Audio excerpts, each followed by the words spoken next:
Assalamualaikum warahmatullahi wabarakatuh. Waalaikumsalam Waalaikumsalam warahmatullahi warahmatullahi wabarakatuh. wabarakatuh. wabarakatuh.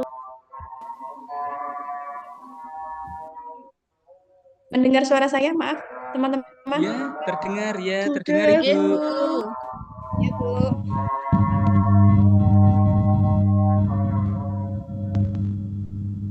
Maaf teman-teman, apakah mendengar suara saya? Ya, Dengar, terdengar. Bu.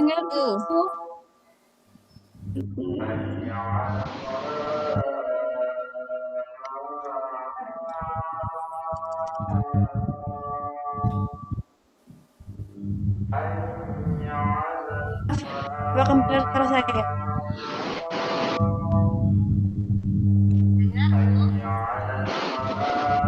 Oh iya, baik, saya mulai. Saya ulangi ya. Assalamualaikum warahmatullahi wabarakatuh. Waalaikumsalam Waalaikumsalam warahmatullahi wabarakatuh. Selamat pagi anak-anak kelas 5 semua. Bagaimana kabar kalian hari ini? Alhamdulillah sehat, Bu. Alhamdulillah sehat. Alhamdulillah, luar biasa. Tetap semangat. Allahu Akbar. Yes, yes, yes. Itu ya. Bisa diulangi? Bisa, Bu. Bagaimana kabar kalian hari ini? Alhamdulillah. Luar biasa. Allahu Akbar. Luar biasa. Tetap semangat. Semangat. Allahu Akbar. Yes. Yes. Baiklah, sebelum memulai materi pembelajaran pada pagi hari ini, marilah kita berdoa bersama. Saya mulai ya. Bismillahirrahmanirrahim. Raditu billahi robba wa bil islami dina wa bi Muhammadin nabiyya wa rasulah. Rabbi zidni ilma. Warzuqni fahma. Amin. Nah, anak-anak sudah siapkah untuk belajar hari ini? Sudah, Bu. Ya, sudah. Siap, Bu. Untuk menambah semangat kita dalam belajar, ikutilah tepuk semangat dari Bulia ya. Ya, Bu. Ya, tepuk semangat. Semangat. Semangat. Baiklah, terima kasih. Anak-anak, masih ingat minggu yang lalu kita belajar tentang apa? Lupa, Bu. Ya, minggu yang lalu kita belajar tentang indahnya berbagi dengan berzakat, infak, sedekah, dan hadiah. Nah, pada pagi hari ini kita akan melanjutkan materi, yaitu tentang perjuangan, meneladani perjuangan Rasulullah Shallallahu Alaihi Wasallam.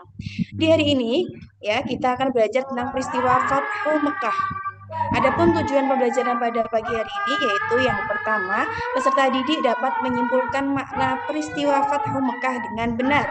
Dan yang kedua, peserta didik dapat mendiagnosis sebab-sebab terjadinya Fathu Mekah dengan tepat. Kemudian tujuan pembelajaran yang ketiga yaitu peserta didik dapat menganalisis peristiwa-peristiwa yang terjadi dalam Fathu Mekah dengan urut. Dan yang keempat, peserta didik dapat menganalisis perilaku mulia Rasulullah Shallallahu Alaihi Wasallam dalam peristiwa Fathu Mekah. Dan yang kelima, peserta didik dapat merangkum buku terpuji dalam peristiwa Fathu Mekah dengan benar. Dan yang keenam, peserta didik dapat menghubungkan peristiwa Fathu Mekah dengan perilaku terpuji sehari-hari. Ya, itu ya tujuan pembelajaran kita pada pagi hari ini. Sebentar. Kemudian lanjut. Lalu apa sih manfaat kita mempelajari peristiwa Fathu Mekah? Ada yang tahu?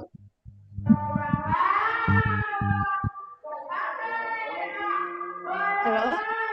Ada yang tahu manfaat mempelajari peristiwa Fathu Mekah? Bisa kita baca bersama-sama ya? Ya, Bu. Manfaatnya yaitu untuk kita jadikan atau pelajaran tentang perilaku Rasulullah Sallallahu Alaihi Wasallam dalam peristiwa ini guna dijadikan contoh mulia dalam kehidupan sehari-hari. Nah, manfaatnya yaitu untuk kita jadikan ibrah atau pelajaran tentang perilaku mulia Rasulullah Shallallahu Alaihi Wasallam dalam peristiwa ini guna dijadikan contoh berperilaku mulia dalam kehidupan sehari-hari.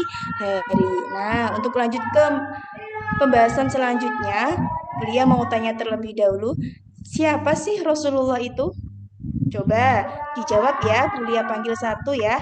Bu Dewi Nur Indasari, coba siapakah sih Rasulullah itu? Nabi Muhammad, Bu.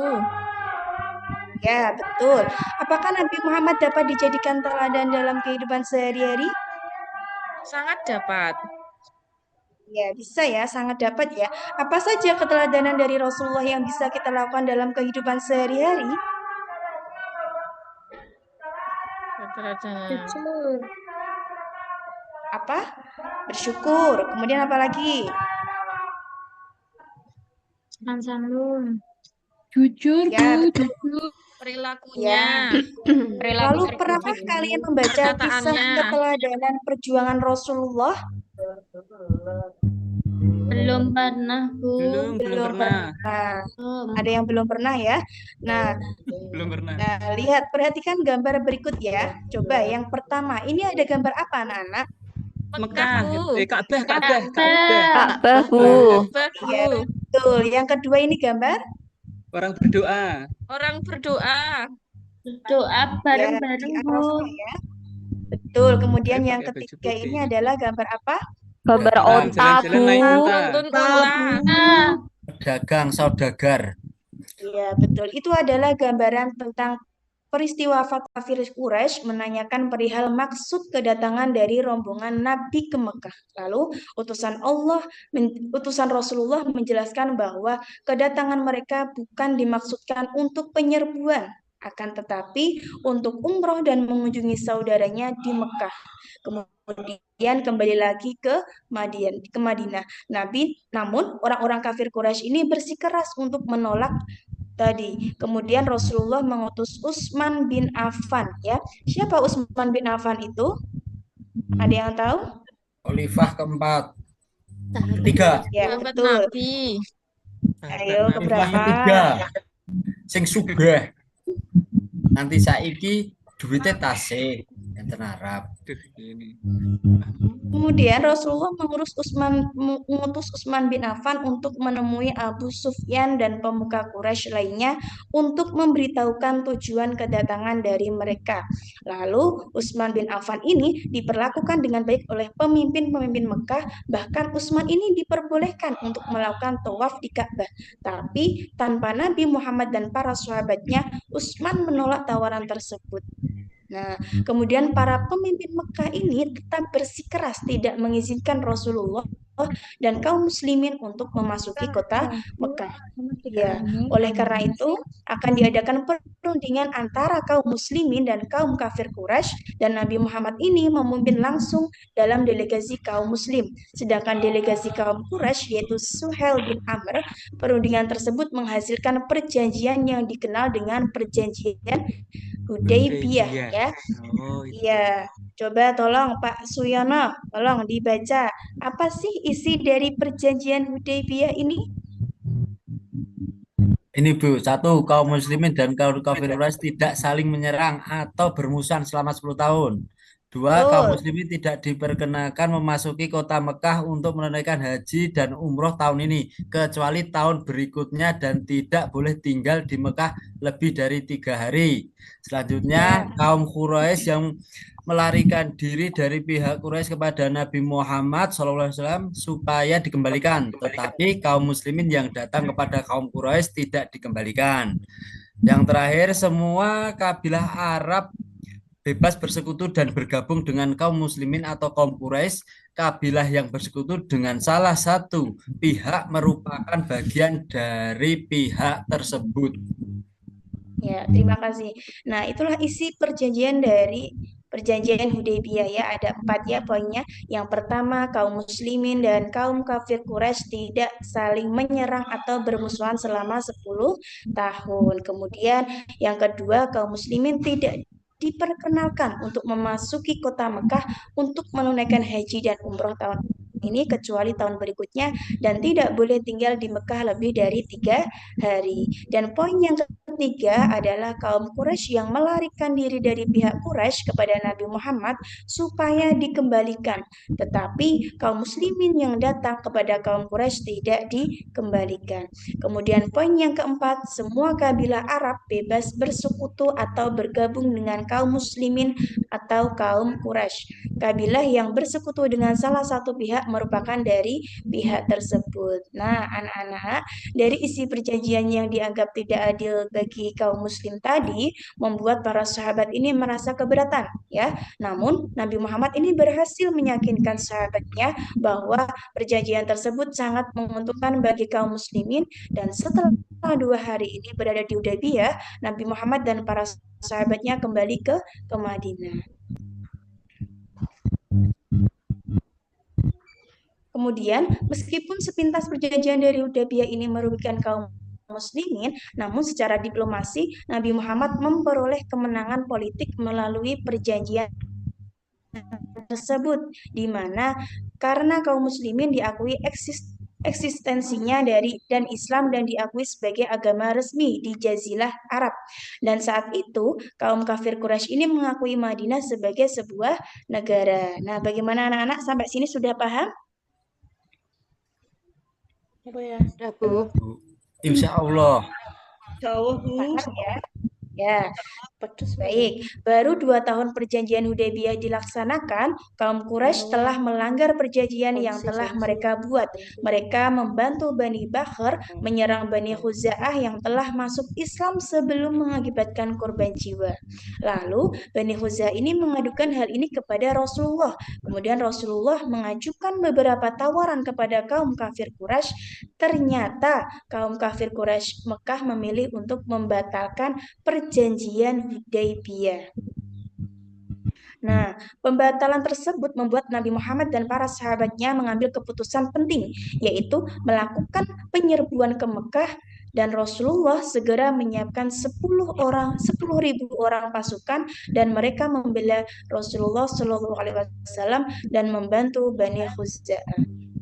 Meskipun Rasulullah dapat memimpin pasukan yang sangat banyak, beliau tetap tidak sombong dan tetap rendah hati kepada para pasukannya. Nah, berapa tadi pasukan dari Rasulullah, anak-anak?